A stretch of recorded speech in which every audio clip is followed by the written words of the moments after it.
बोले वृंदावन बिहारी लाल की जय, बोले सरस्वती मैया की जय, बोले पवन सुत हनुमान की जय। रामे रामे रामे रामे गा रामे रामे भैया हरे भजन गाना राम जय हरे। रामे रामे रामे रामे गा रामे रामे भैया भजन गाना राम जय हरे। चोला तर जाहिना रामे रामा काया तर जाहिना रामे रामा रे दो दिन के दिन गानी गा राम जय हरे। तेरे दो दिन के दिन गानी गा राम जय हरे।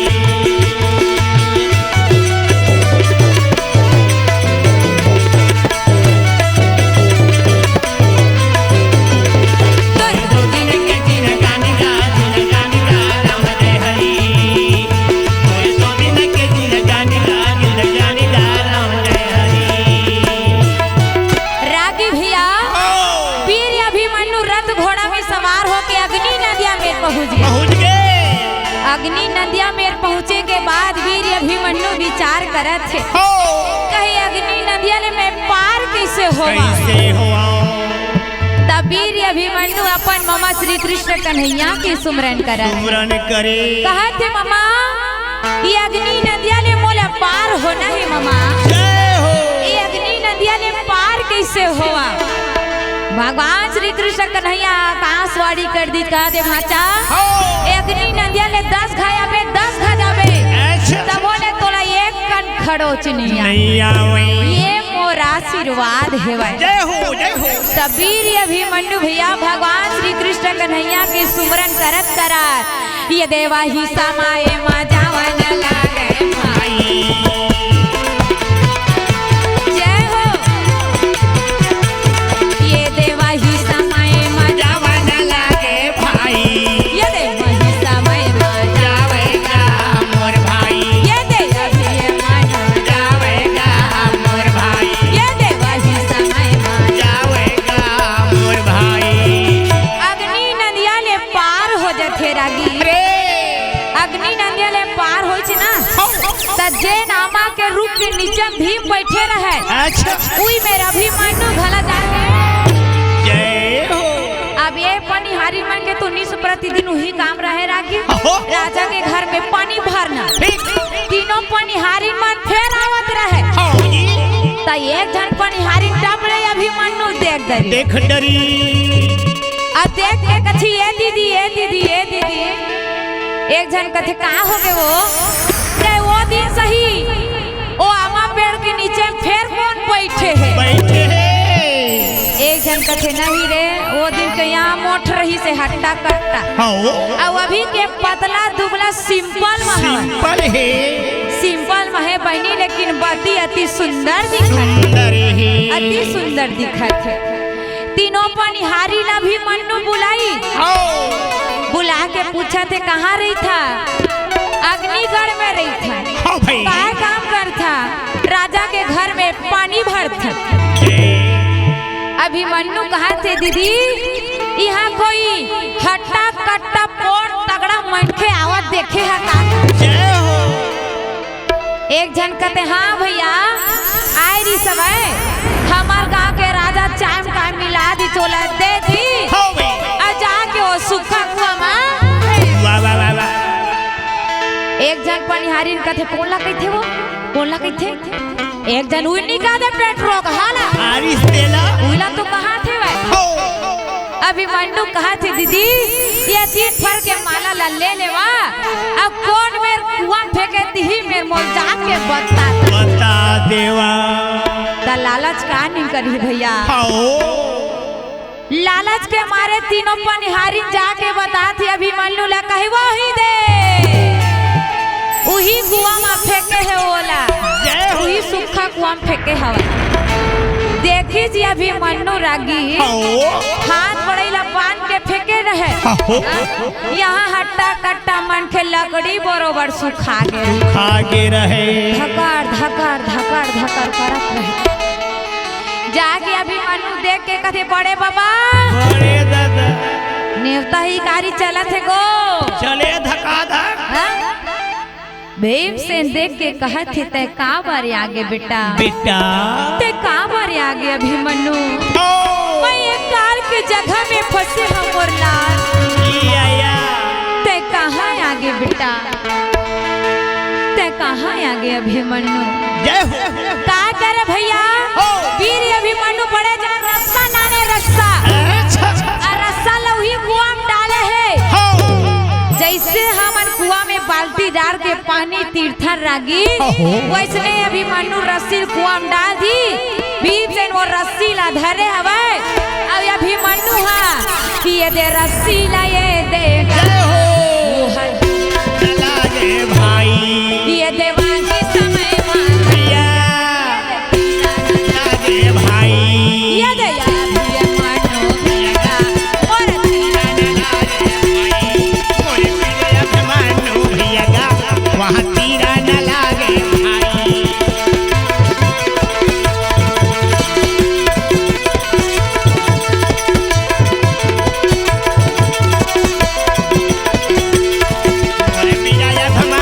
भैया वहाँ तीरा न लागे भाई मोरे रस्सा लगा के भैया ऐसे का न लागे भाई रागी भैया रस्सी ला फिर वीर अभिमन्यु हत्ती रहेगा कुआं के बाहर माया के रागी वक्के में भीमसेन भासरंग भासरंग रेंगे कस करत रहे अच्छा अभिमन्यु देख के कथे बड़े दादा मंगनी जजनी करे पर जात हत गो भीम कहा थे नहीं बेटा मैं मंगनी जजनी करे पर नहीं जाता ता और राजक सीला फोड़े जावत अच्छा अभिमन्यु कहा थे बड़े दादा जी सोच भाई काम करवे तो सब काम हम बन जाते जी नहीं बने तो काम हम बन जाते जी जरूर दिहिया कुछ करे होबे बड़े दादा हाँ एकरे से इसने तोला बांध उदन के ये कुआं में फेंके हवे भीमसेन कथे काहे नहीं कर रहे बेटा ये के दरी खा डर रहे तेने हम और ज्यादा हो गड़बड़ा गई अभिमन्यु कथे बड़े दादा यदि वो राजा है हमार काका सहदेव पर अपन बेटी ला खुशी खुशी दे दी तो का बड़ झगड़ा हो नहीं होवे का बड़ झगड़ा हो और यदि वो राजा अपन बेटी ला हमार काका सहदेव पर देवर मना कर दी ये राज्य के लिए मैं अकेला काफी हूँ भीमसेन कथे चल चल चल चल चल चल जाबू तब भीम के देखे रद हो भीम आगू आगू जावत है अभिमन्यु पाछू पाछू जावत जावत कुंती के बेटा ये भीम आएगा जावत भैया ये दिन तो ये देवाजी समय मां जावत तोर और जावन लागे जावत तोर कुंती के बेटा चले हावे जावत भैया ये दिन तोर और जावन लागे जावत तोर ये देवाजी समय मां जावत तोर ये यहाँ दिन बोले मोर बोलेंगे मोर वाला हो भीमसेन के देखे रहता आगू आगू जाते अभिमन्यु पाछू पाछू जावत रागी अग्निगढ़ के गली गली जावा थे गा हां त दाई माई मन देखा यारा पड़ोसी के मन त गोठियावा थे एक जन कथी ये दीदी ये दीदी ये दीदी कहे का हो गए हो कहे एला थमा गा के राधा चाय मिला के दे दी रिश्ता हो एला मार दी रिश्ता हो ये जिंदा कैसे हो के दई एक जन कथे नहीं रे मन पांडव ये पांडव पड़वा माला ये घम आथे फिर जन्म ले लेथे राजा मरज कर ही आय मन जीज कर ही हां एके दरी जी ही तन गाम वाला कुचर कुचर के मार ही ऐसे दाई माई मन है गोठियावत रहे अभिमन्यु और भीम से लावत देखी राजा बहबल कथे सगा मोला क्षमा करी हो सगा मोर से गलती हो गे मोरे गलती ला क्षमा करी हो महाराज भीमसेन कथे काजी सगा मैं अकेला यार है तते अपन बेटी ला नहीं देव कहत रहे तते काय पांडव ला कमजोर समझे है जी तोर करा एक ठन ट्रैक्टर है तो हमार करा 5 ठन ट्रैक्टर है तो ला विश्वास नहीं होत होई त तोर बेटी के चढ़ाव में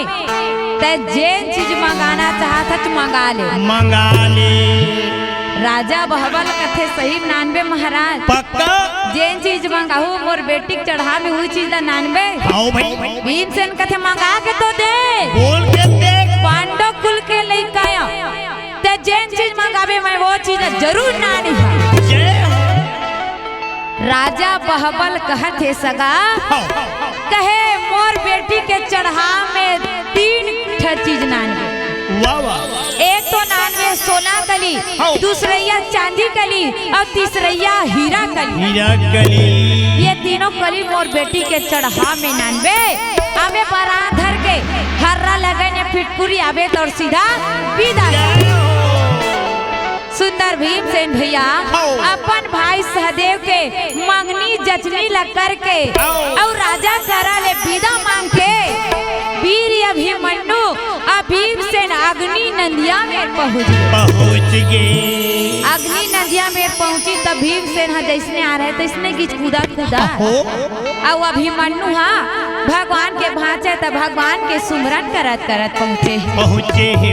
तोर मुरलीम जादू भरे कन्हैया बंसी जादू भरे है तोर मुरलीम जादू भरे कन्हैया बंसी जादू भरे है तोर मुरली मा जादू भरे कन्हैया बंसी मा जादू भरे है तोरे मुरली मा जादू भरे कन्हैया बंसी मा जादू भरे है तोर मुरलीम जादू भरे कन्हैया बंसी जादू भरे है तोरे मुरली मा जादू भरे कन्हैया बंसी मा जादू भरे है तोर मुरलीम जादू भरे है तोर बंसी जादू भरे है तोर नैना मा जादू भरे है तोर बोली मा जादू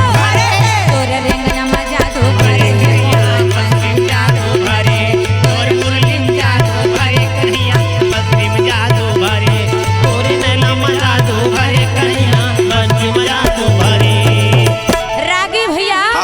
फिर अभिमन्यु या भीमसेन अपन रथ घोड़ा में सवार होकर इंद्रप्रस्थ में पहुंच गए जय हो इंद्रप्रस्थ में पहुंची भीमसेन जाके दाई कुंती के प्रणाम करे है धर्म कल्याण हो सुंदर आशीर्वाद दे हवे बैठे के आसन दे हवे आसन दे के बाद धर्मराज कथे कसगा मंझला मंगनी जजनी करे बर गया तो इतना दिन लाग गएगा हाँ भाई का करत रे वहाँ के व्यवहार है कैसा हवे भीमसेन कहते भैया बड़ी अति सुंदर व्यवहार हवे हमर मन के अति आदर सत्कार करे भैया अब मैं अपन भाई सहदेव के मंगनी जचनी करके आए हैं हाँ भाई लेकिन एक ससुराल को थी कि मैं एक शर्त राखे का शर्त है अपन बेटी के चढ़ाव मांगा है अच्छा का चढ़ाव मांगा है दादी कहे हीरा कली सोना कली चांदी कली अच्छा ये तीनों कली अपन बेटी के चढ़ाव में मंगा है तब भैया ये कली है काये ये कली है कैसना होते तेला जागा जागा का में सपनम नहीं जाना नहीं जाना तो वही मेरे दाई कुंती घला बैठे रहे हाँ भाई दाई कुंती कहा थे बेटा जब भानुमती नवा नवा विदा हो गई आरी से ना तहा मन दोनों साथ बहु एक दिन बैठे रहा मैं कहे भानुमती ला बेटी भानुमती तोर माई के दिन में का ऐसे अच्छा चीज हवे जे ना अति महत्वपूर्ण हवे प्रसिद्ध हवे कौन ऐसे चीज हवे त ये कली के बारे में मोल भानुमती है बतारी से अच्छा ओकर बारे में भानुमती है ज्यादा जान ही ये का सुनी छी ना ये दे अभी ये मनो ये जवान भाई कहे मैं जहां बड़े दाई करा पीछे बार ये दे अभी ये मनो ये जवान लागे भाई ये दे बाजी समय माजा बोलेगा मोर भाई ये दे बाजी समय माजा होएगा मोर भाई ये दे बाजी समय माजा जावेगा मोर भाई रागी भैया फिर वीर अभिमन्यु हस्तिनापुर में पहुंच गएगा अच्छा हस्तिनापुर जाके भानुमती के सुंदर चरण छू के प्रणाम करे आशीर्वाद देवत थी भानुमती हा भानुमती कथे बैठ बैठ बेटा अभिमन्यु बने दिन के बाद आवा था कैसे आओ सब घर के मन सब बने बने हवा अभिमन्यु कथे सब बने बने बड़े दाई लेकिन तोर कर एक था आस लगा के आ रहे हैं कहे का बात है बेटा? अभिमन्यु कहत थे बड़े दाई हमन काका सहदेव की बिहाला करत हन ता ओकर ससुरार कोथी के मन ह 3 ठा कली मंगा है। अच्छा सोना कली, चांदी कली और हीरा कली। ये हीरा कली तीनों कली के बारे में तोला जानथे की त तोरे कर आए हवा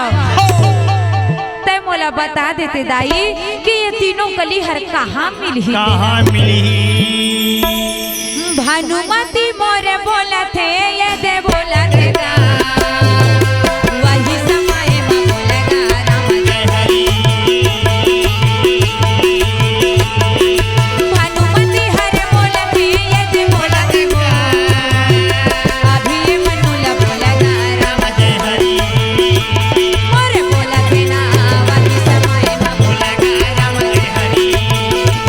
मोरे बोला थे या भी भानुमती कहते बेटा एमन तीनों कली मन नागिन के बेटी है। अच्छा एमन पताल लोक में रहे थे दाई मोला पताल लोग जाके रद्दल बता देते दाई ताकि वो पताल लोक तक मैं पहुंच जाते हूँ। तब भानुमती बतावा थे सबले पहले जावे गंधमादक पर्वत। गंधमादक पर्वत के बाद गंधर्वपुर।